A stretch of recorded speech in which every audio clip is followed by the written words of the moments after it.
Welcome back KDRS online classes. प्रिय विद्यार्थियों, हम विद्युत धारा के अंदर पढ़ रहे थे प्रतिरोधों का संयोजन। कल हमने पढ़ा था श्रेणी क्रम संयोजन। आज पढ़ने जा रहे हैं समांतर क्रम संयोजन। समांतर क्रम संयोजन के अंतर्गत हम पढ़ेंगे तीन प्रतिरोध समांतर क्रम में संयोजित है, उनके लिए तुल्य प्रतिरोध का या कुल प्रतिरोध का सूत्र व्युत्पन्न करना। क्वेश्चन पूछा जाता है बोर्ड की परीक्षा में, तीन प्रतिरोध समांतर क्रम में संयोजित है, उनके लिए आप परिपथ चित्र बनाते हुए कुल प्रतिरोध का सूत्र व्युत्पन्न कीजिए। तो पैरेलल कॉम्बिनेशन के अंदर पहले समझेंगे समांतर क्रम क्या होता है। तो समांतर क्रम का मतलब है जब दो या दो से अधिक प्रतिरोध किसी दो बिंदुओं के मध्य संयोजित हो। जैसे बिंदु ये है हमारा P और ये बिंदु है Q। तो प्रतिरोध का एक सिरा P बिंदु से संयोजित होगा और दूसरा सिरा Q बिंदु से संयोजित होगा। इसी प्रकार जितने भी प्रतिरोध हो गए उनका सबका एक सिरा किस बिंदु से संयोजित होगा? P से, और दूसरा सिरा Q बिंदु से संयोजित होगा। तो इस प्रकार का संयोजन हमारा समांतर क्रम संयोजन कहलाता है। तो आप श्रेणी क्रम और समांतर में अंतर समझ गए। श्रेणी क्रम में एक प्रतिरोध दूसरे से, दूसरा तीसरे से इस प्रकार संयोजित होता है, जबकि समांतर क्रम में सभी प्रतिरोध का एक सिरा एक बिंदु से और दूसरा सिरा दूसरे बिंदु से संयोजित होता है। अब समांतर क्रम संयोजन के लिए विद्युत परिपथ के लिए हमें कौन कौन से उपकरण चाहिए? तीन प्रतिरोध जिनके प्रतिरोध तार R1, R2 और R3, बैटरी B, कुंजी K, अमीटर A और वोल्टमीटर B। तो देखो किस प्रकार हम परिपथ को पूर्ण करते हैं। तीन प्रतिरोध लेते हैं R1, R2 और R3। इनको हमने P और Q बिंदु के मध्य कौन से क्रम में संयोजित किया है? समांतर क्रम में संयोजित करते हैं। इनके श्रेणी क्रम में हमने एक अमीटर A, बैटरी B, कुंजी K संयोजित करते हैं, और तीनों प्रतिरोधों के समांतर क्रम में बिंदु P और Q के मध्य एक हम क्या लगा देते हैं? वोल्टमीटर। जैसे ही कुंजी के अंदर हम प्लग लगाते हैं तो परिपथ के अंदर धारा प्रवाहित हो जाती है। तो प्रवाहित धारा कौन सी हुई? अमीटर से हमने मापते हैं, माना कि यह धारा I है। कौन सी धारा? I। अब चित्र में ध्यान से देखो, ये I धारा तीन जगह बढ़ जाती है, I1, I2 और I3। ये तीन धाराओं में बढ़ जाती है। कुल धारा I का मान किसके बराबर हो गया? I1 plus I2 plus I3। इधर Q बिंदु पर आकर तीनों धाराओं का वियोग हो जाता है, I1, I2 और I3। तीनों मिलकर किस में बदल जाती है? I में। अब इस धारा के सापेक्ष हम वोल्टमीटर से बिंदु P और Q के मध्य विभवांतर मापते हैं, तो माना कि ये विभवांतर V है। तो ओम के नियम से तो यहां समझ लो तीनों परिपथ में प्रवाहित धारा का मान क्या है? अलग अलग। विभवांतर क्या? समान। कितना है? V। तो ध्यान से देखिए, ओम के नियम से, तो ओम का नियम हमने पढ़ा क्या था? V बराबर IR। ओम के नियम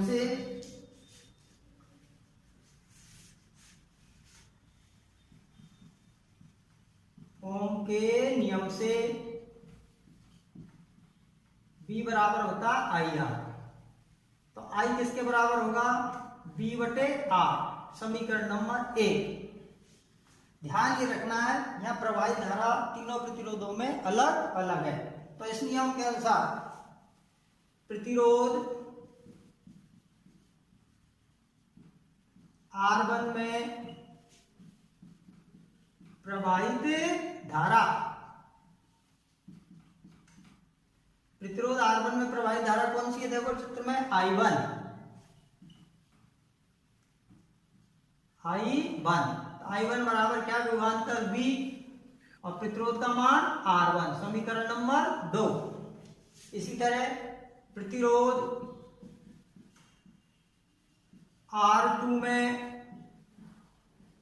प्रवाहित धारा कौन सी है? चित्र से देखिए, I2। I2 किसके बराबर है, विभवांतर B प्रतिरोध R2, समीकरण नंबर 3। इसी तरह प्रतिरोध R3 में प्रवाहित धारा,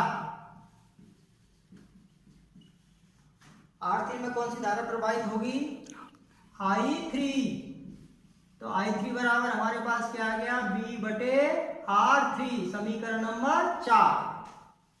अब देखो कुल धारा I किसके बराबर है, परिपथ में प्रवाहित कुल धारा I,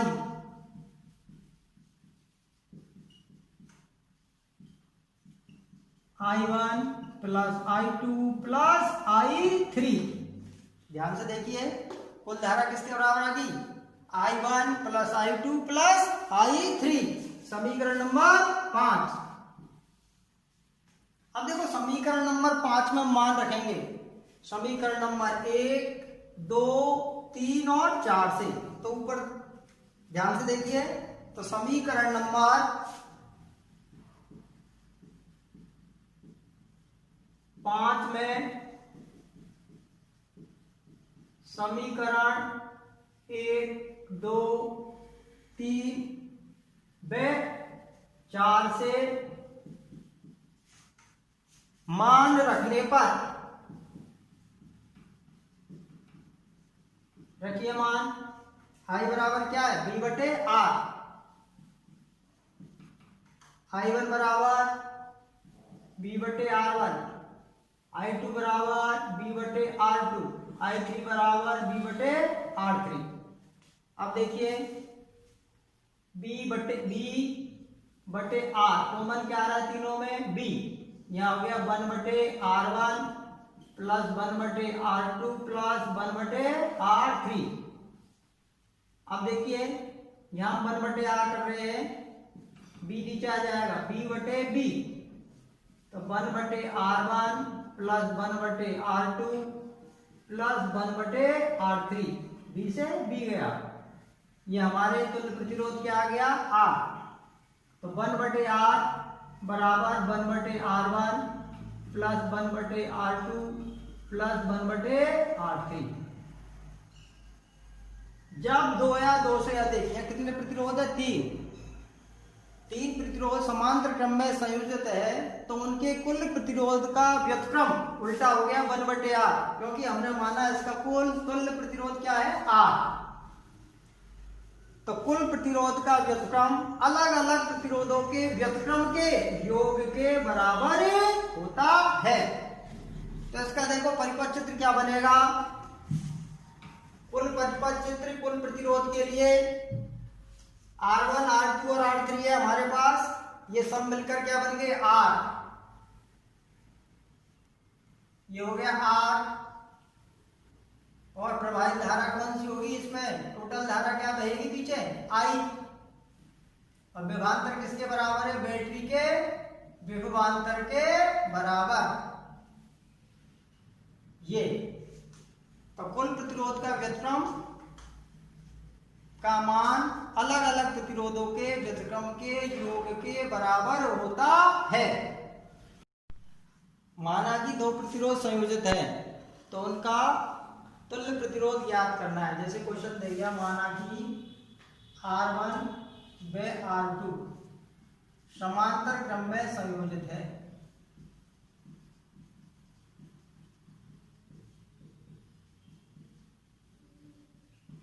माना कि R1 व R2 समांतर क्रम में संयोजित है, तो इसके लिए तुल्य प्रतिरोध का मान बताइए, क्वेश्चन आता है।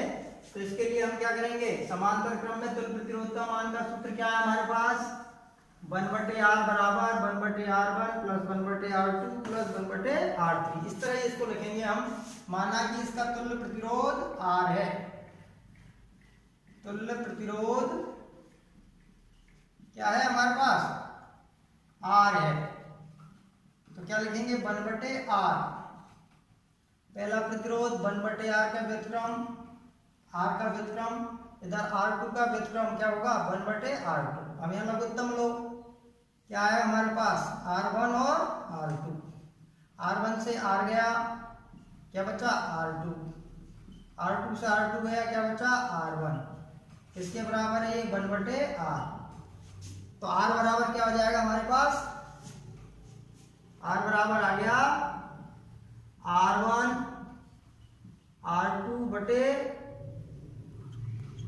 R2 plus R1। इस तरह हम कुल प्रतिरोध का मान निकाल लेते हैं। हमसे जो गलती होती है वहाँ ये यहाँ पर ही सवाल को हल करके छोड़ देते हैं, R का मान नहीं निकालते हैं। अब श्रेणी क्रम और समांतर क्रम संयोजन में अंतर देखते हैं। तो श्रेणी क्रम में अलग अलग प्रतिरोधों में प्रवाहित धारा का मान क्या था, समान था, जबकि समांतर क्रम संयोजन में प्रवाहित धारा का मान अलग अलग प्रतिरोधों में क्या था, अलग अलग।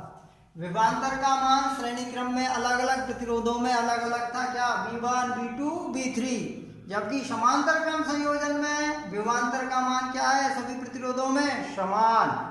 श्रेणी क्रम में कुल प्रतिरोध अलग अलग प्रतिरोधों के जोड़ के बराबर होता है, अतः कुल प्रतिरोध का मान अधिक होता है, जबकि समांतर क्रम में कुल प्रतिरोध का मान अलग अलग प्रतिरोधों के व्युत्क्रम के योग के बराबर होता है, तो कुल प्रतिरोध का मान कम होता है। धन्यवाद। आप इसको बार बार पढ़ें, समझें, और कोई परेशानी हो तो आप संपर्क कर सकते हैं।